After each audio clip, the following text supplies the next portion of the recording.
educación. ¿Empezó? ¿Ya? Sí. Si quieres yo presento. Preséntala, sí, perdón. ¿Sí? Sí, yo toda informada. Sí. Soy así, perdonen. Sí, no sé por qué, ya les digo. Bueno, empezamos. Buenas tardes, compañeras y compañeros. Este es el Seminario de Perspectivas Críticas en Educación de México y Latinoamérica, Construcción de Discursos y Prácticas.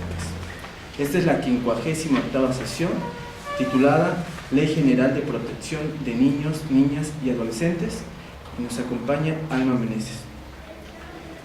Día tras día se niega a los niños el derecho a ser niños. Los hechos que se burlan de ese derecho imparten sus enseñanzas en la vida cotidiana. El mundo trata a los niños ricos como si fueran dinero para que se acostumbren a actuar como el dinero. El mundo trata a los niños pobres como si fueran basura para que se conviertan en basura.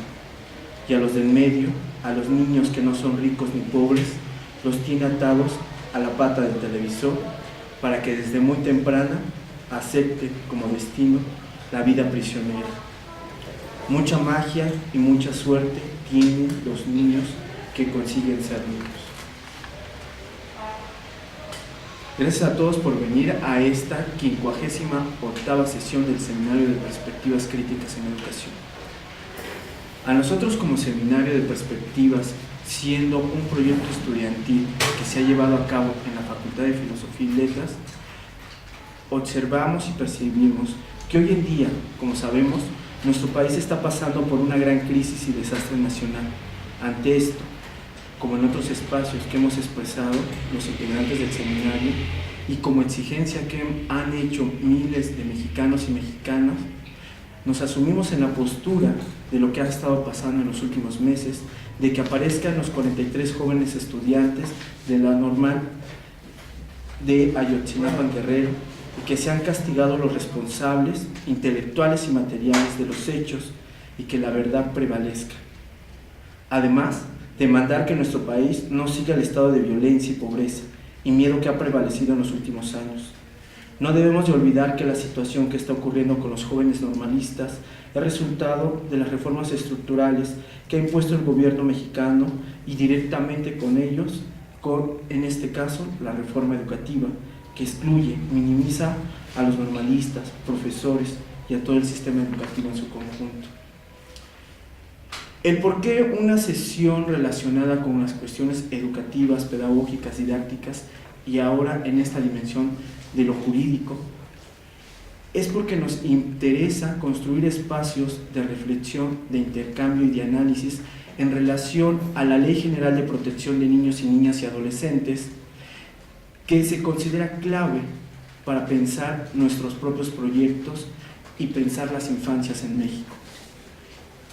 Es un punto esencial repensar desde el marco de lo jurídico cómo afecta los cambios en las reformas estructurales, pero además cómo éstas intervienen en la construcción del conocimiento pedagógico, en ideas, en prácticas, en reflexiones, en relaciones concretas que llevamos con niñas y niños, y cómo son observados ellos, si como sujetos, como objetos, como sujetos de derechos o como objetos jurídicos que imponen unos otros, que desconocen la historia y los avances de los derechos humanos en México y en el mundo.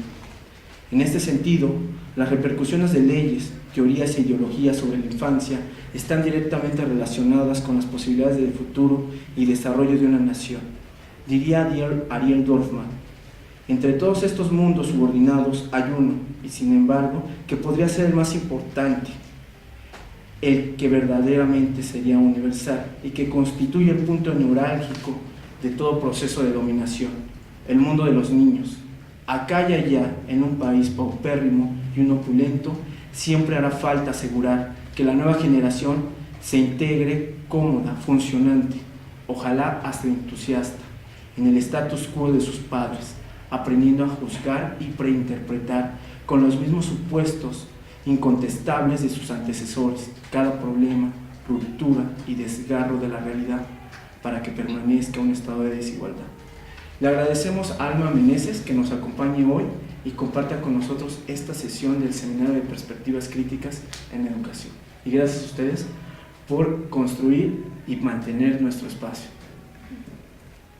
Bueno, pues gracias a ustedes más bien por abrir este tipo de espacios como estudiantes para poder profundizar y aprender unos de otros y construir justamente un movimiento estudiantil crítico. Bueno, mi nombre es Alma Meneses, como ya me presentó José Carlos. Yo trabajo en la Red por los Derechos de la Infancia en México, que es una coalición de 77 organizaciones ya a lo largo de todo el país. Formo parte de un equipo técnico cuya función es articular a las organizaciones que trabajan en esta red para posicionar los temas de interés que ellos van trabajando día a día en campo y directamente con la población.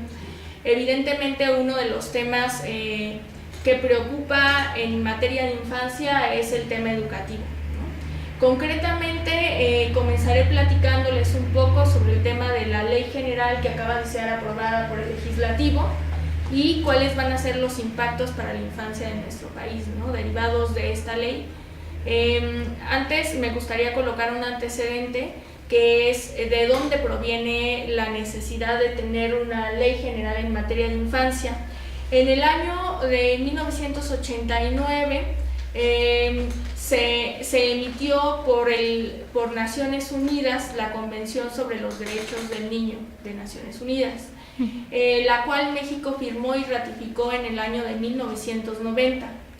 Desde años atrás se había previsto la necesidad de contar con una convención o un tratado internacional que marcara un estándar mínimo de los derechos de la infancia a nivel internacional.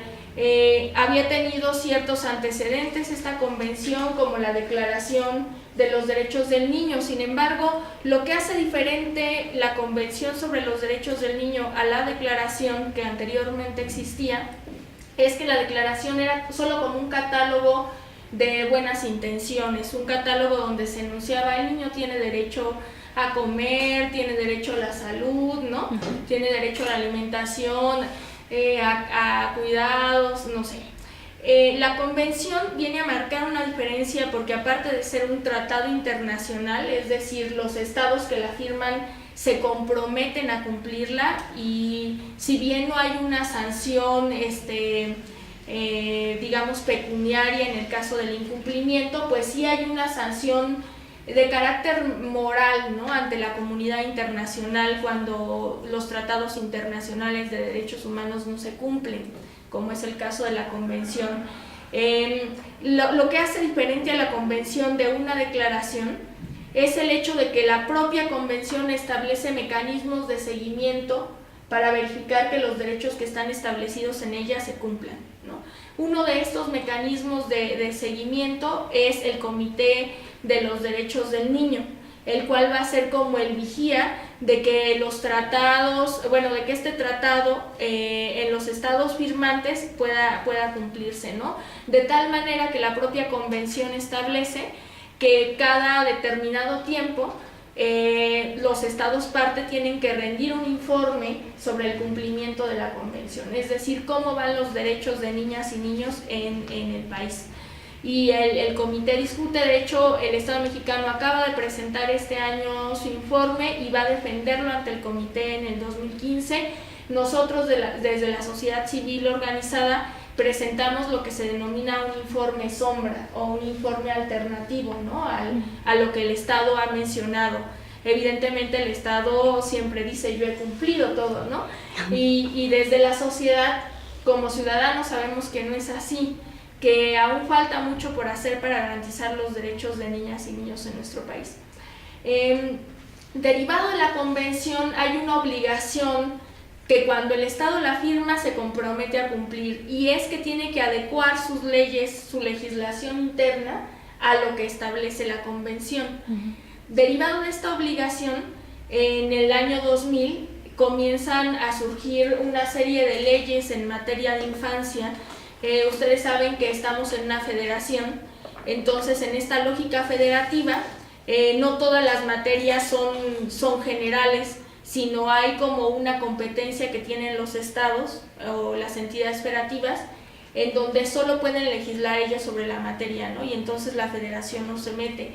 El tema de infancia era un tema de concurrencia, más bien de competencia de las entidades federativas, no era algo que fuera competencia de la federación. Entonces, a raíz de la convención en el año 2000, empiezan a surgir las leyes en materia de infancia y tenemos, mejor dicho, porque aún están ahí, 32 leyes en materia de infancia, ¿no? Una ley por cada entidad federativa y una ley federal.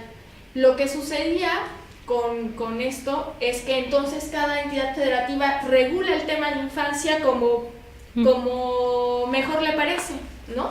Y se establece lo que hemos denominado como un esquema de cuotas para los derechos. Es decir, hay estados donde son más garantistas las leyes y hay otros donde son menos garantistas, ¿no? Hay estados donde sí se sancionan ciertas violaciones de derechos cometidas contra niñas y niños y hay otras donde ni por aquí les pasa, al contrario, incluso hay entidades federativas donde el maltrato infantil está permitido, ¿no? Porque dicen que es parte de la disciplina que se le tiene que impartir a niñas y niños. Entonces, ante esta disparidad que hay en las diferentes entidades federativas, surge la necesidad de decir, necesitamos una ley general en materia de derechos de infancia o que proteja los derechos de niñas y niños. Hay aquí algo importante que señalar. ¿Cuáles son las materias que son concurrentes? Es decir, aquellas que sí ameritan leyes generales. Pues aunque tal vez suene terrible, pues las materias que son concurrentes son aquellas que son de trascendencia nacional, ¿no? Entonces la infancia todo este tiempo, por una lógica de paradigma tutelar que veremos un poquito más adelante, pues no se consideraba una materia trascendente, o es decir, o que impactara a nivel nacional. Entonces niñas y niños históricamente son considerados como una propiedad de las familias, entonces se les regulaba con la materia familiar y el tema familiar se regula a nivel estatal, no se regula a nivel nacional. Entonces, como niñas y niños eran considerados como propiedad de las familias, decían, bueno, pues ya con regular la familia, los niños ahí van como en un cajoncito como parte de la familia y todo está bien. Sin embargo, después de la firma de la convención, surge el paradigma de garantía de los derechos de la infancia, el cual les explico un poco más adelante.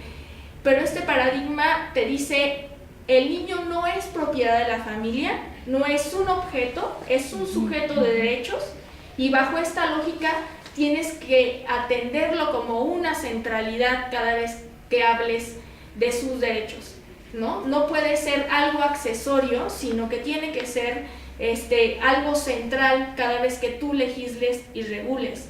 Entonces, desde hace años se había venido persiguiendo una reforma a un artículo constitucional, que es el artículo 73, en donde se establecen cómo se va a legislar y en qué materias son concurrentes, es decir, que pueden legislar federación y estados, qué materias son competencia de los estados y qué materia es federal.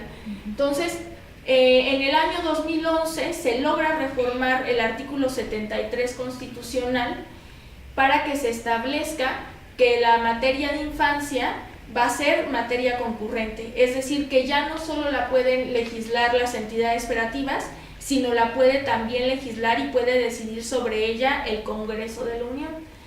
Esta reforma abre la puerta para que pueda comenzar a construirse una legislación general en materia de infancia.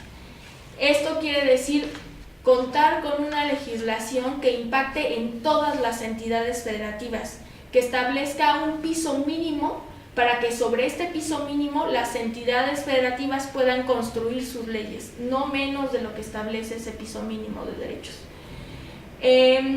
Después de la reforma al artículo 73 constitucional, pues Se libraron varias batallas con el legislativo para tratar de colocar el tema, ¿no? Desde la sociedad civil organizada. Hay legisladores más sensibles, hay otros que no tienen idea de qué son los derechos de la infancia. Ha sido un trabajo pues de casi 3 años. Se impulsaron 2 iniciativas, una en Cámara de Senadores y una en Cámara de Diputados.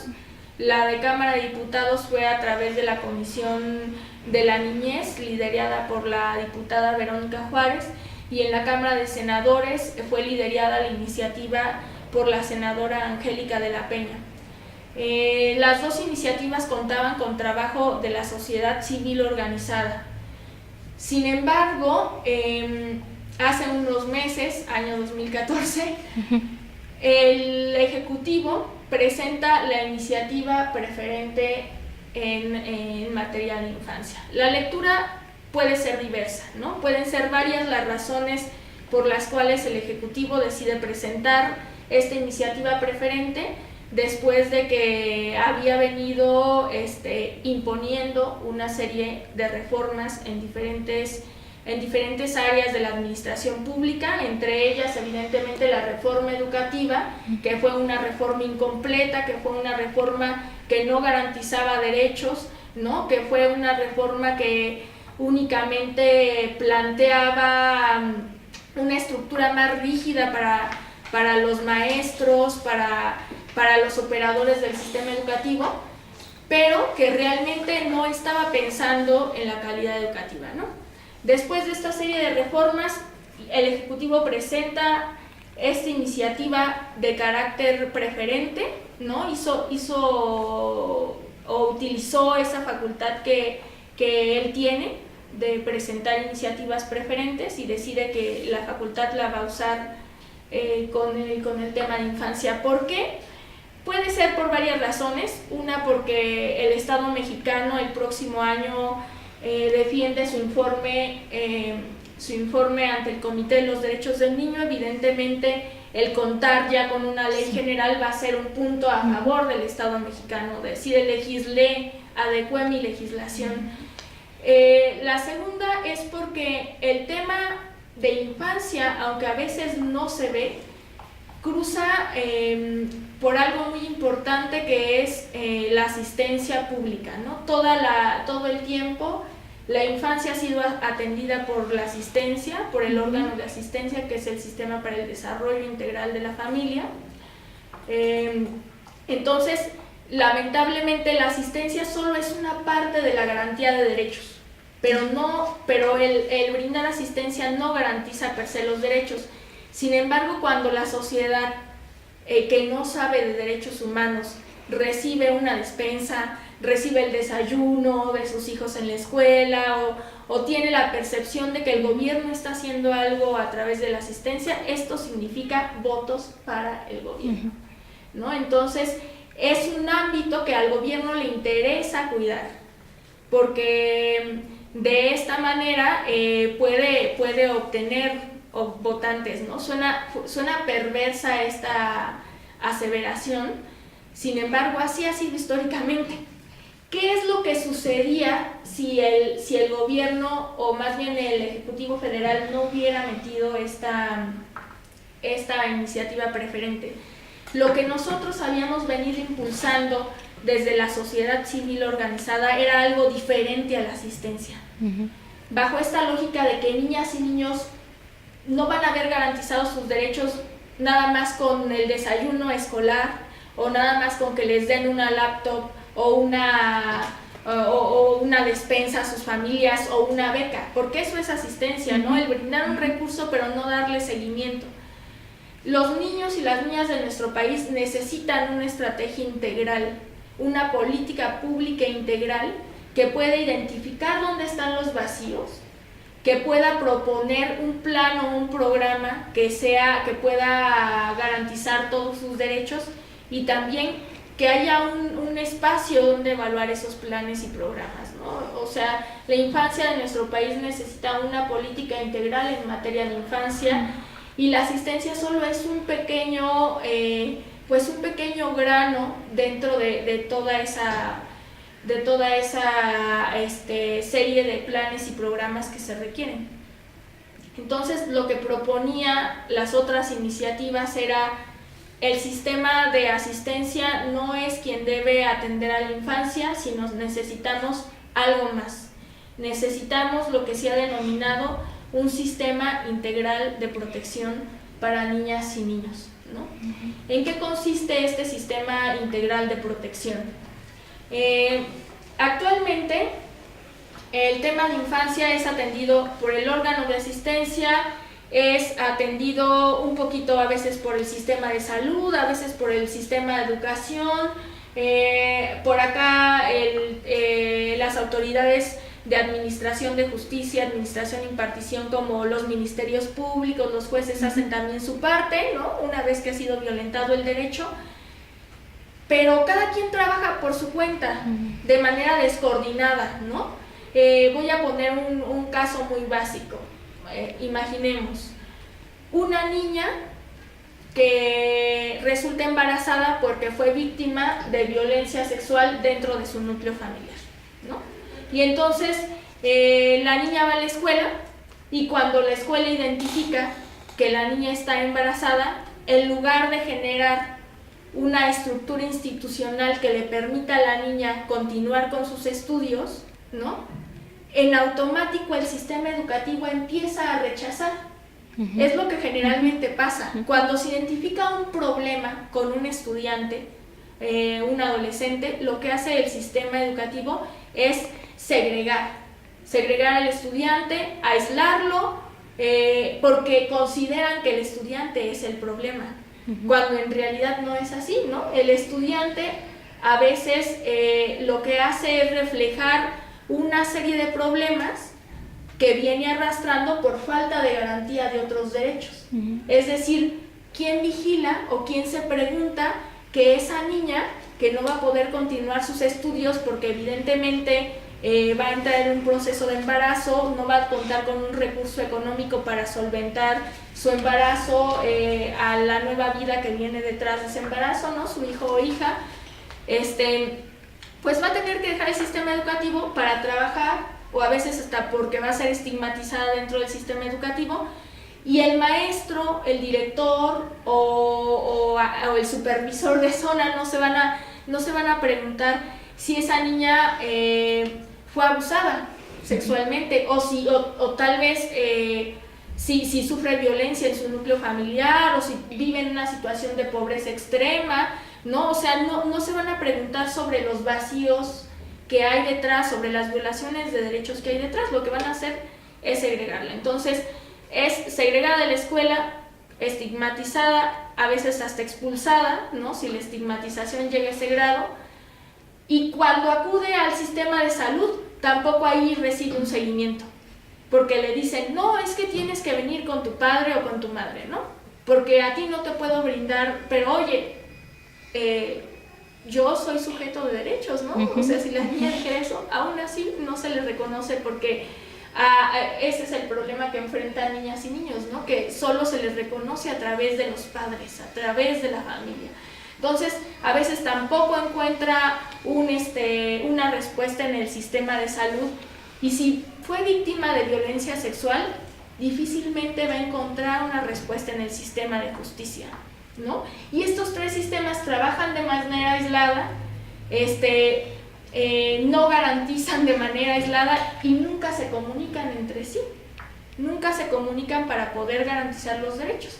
Entonces, lo que va a pasar en este tipo de casos es que la violación del derecho se sigue reproduciendo, porque evidentemente, sin contar con herramientas, las niñas, las adolescentes que pasan por este tipo de casos, y bueno, en este caso estoy poniendo el ejemplo de un adolescente, pero también podemos poner el ejemplo de un adolescente o de un niño, ¿no?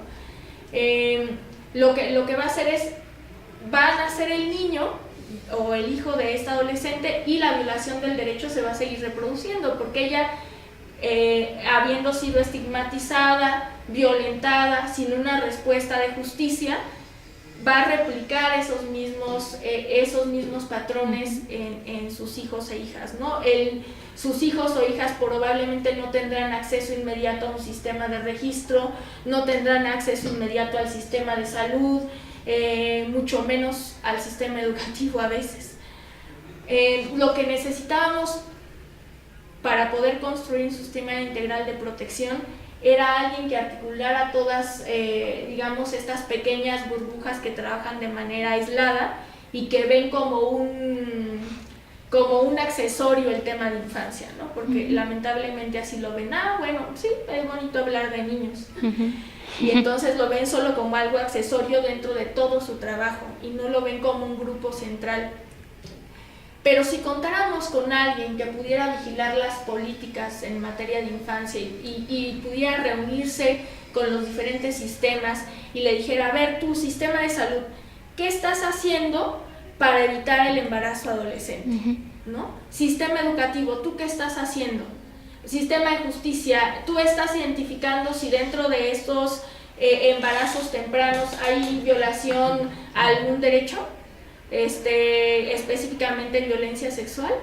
Entonces, si pudiéramos articular las tres políticas, podríamos conducirnos hacia una política preventiva de violación de derechos, ¿no? Lamentablemente en nuestro país lo que hacemos es atender las situaciones hasta que ya explotan, ¿no? Es decir, tenemos una lógica de contención, tenemos una lógica de reacción, pero nos hace falta la lógica preventiva, ¿no? La prevención de la violación del derecho. Y eso se logra con articulación, sabiendo identificar dónde están los vacíos. Actualmente es imposible identificar dónde están los vacíos porque hay un hoyo negro que no sabemos a dónde conduce, y eso es la falta de información. En México no hay un sistema de información en materia de infancia, ¿no? Si tú te preguntas cuántos niños van a la escuela, o más bien no van a la escuela, no lo sabes, porque lo único que sabes es la estadística que te arroja la Secretaría de Educación Pública de los niños que ingresaron y dejaron la escuela. Pero en realidad todos los que nunca fueron a la escuela quedan invisibilizados. A veces ni en los censos que se hacen a nivel nacional se identifican. Si quieres saber cuántos niños han sido víctimas de violencia, tampoco lo sabes, porque lo único con lo que cuentas es lo que reporta el Ministerio Público de cuántas denuncias les quedan. Pero ¿qué pasa con todos los niños y las niñas que nunca llegan su caso ante el Ministerio Público, ¿no? Entonces, nos falta información en materia de infancia, eso es evidente.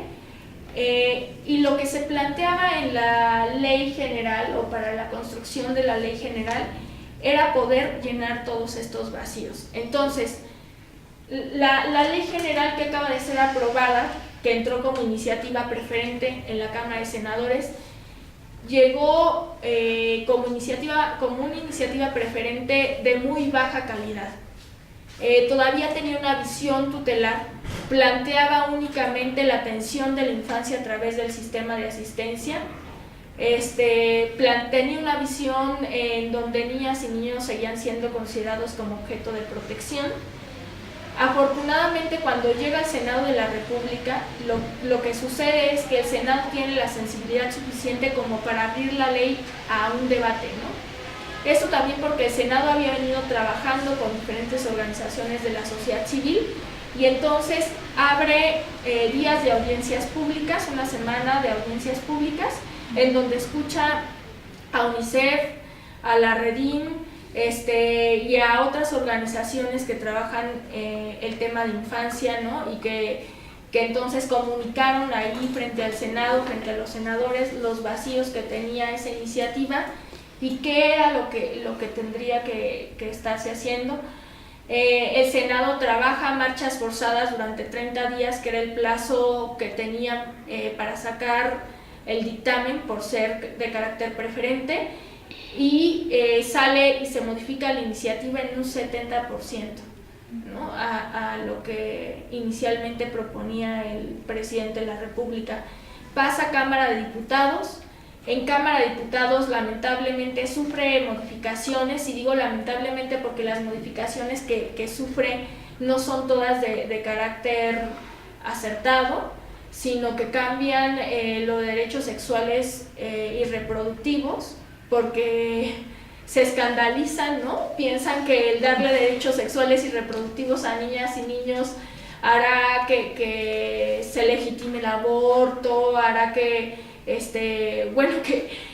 los niños, no sé qué les pasa por la mente, quizá piensan que los niños se van a pervertir si les hablamos sobre sus derechos sexuales y reproductivos, sin darnos cuenta que el ser humano es sexual desde que nace, ¿no? Y entonces la sexualidad está ahí acompañándonos desde nuestra primera etapa de infancia, y más bien lo que tenemos que aprender es a conocerla y a entender, ¿no? Lo que está ahí, no estigmatizarlo y negarlo.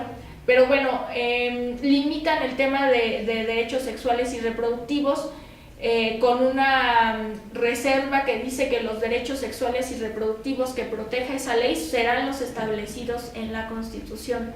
Sorpresa, nuestra Constitución no habla nada sobre derechos sexuales y reproductivos, ¿no? Entonces, bueno, ya dejamos los derechos sexuales y reproductivos de niñas y niños en el limbo.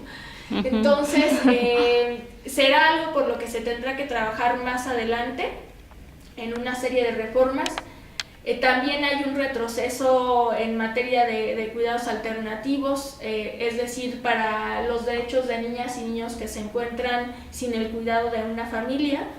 Y así hay varios temas que quedaron como muy pobres todavía en esta ley general que se aprobó, ¿no? Que son materias específicas, entre ellas, ¿por qué no decirlo?, también en materia de educación, en donde sí habla del tema educativo esta ley general, pero lo habla muy desde el lado enunciativo, ¿no?, romántico, y dice, sí, niñas y niños tendrán derecho a la calidad educativa, al acceso a la educación. Coloca algunos temas que sí son de trascendencia, por ejemplo, que la educación tendrá que tener un enfoque participativo, ¿no?, que es entre lo que yo encontraría muy rescatable en esta nueva ley general, porque retoma los principios establecidos por la Convención. Y aquí me gustaría entrar a un segundo apartado de esta charla, que es el enfoque de derechos de niñas, niños y adolescentes, ¿no?